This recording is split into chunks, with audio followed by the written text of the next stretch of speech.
In the last video, I cut apart my favorite pair of pants, and today we're going to be turning these pieces into a corset. These are all the pieces that I cut out for the bodice, both the upper fabric and the lining. In the last corset project I filmed, I didn't actually show you how I sew my boning onto the lining, but this time I will be showing you all of the steps and tips and tricks that I've learned over the last few years. First step is to sew all of your bodice pieces together, right sides facing each other. For my specific design, I have a lace up in the back and hooks and eyes in the front. I need to remember to keep both of those open. Usually you would keep one side open wherever you put your closure. I'm going to do that both with the lining and the outer fabric. I will leave my edges raw because I'm lining this. If I weren't lining this, I would have to keep them from fraying somehow, most likely with an overlock. Otherwise, I could have bound these edges, but since I'm doing a lining, I'll leave these raw.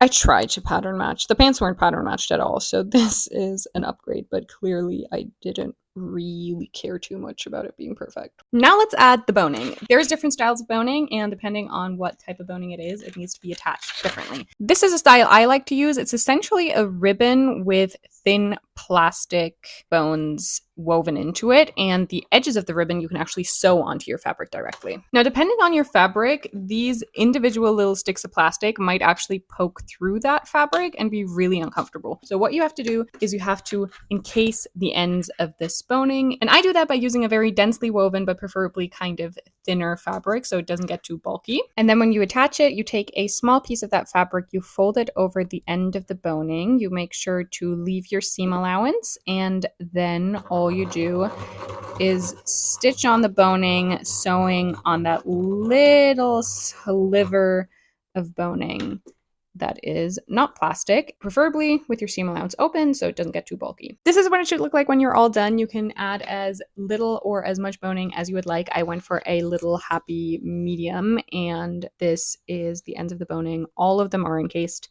and then the upper fabric is just plain without any sort of boning.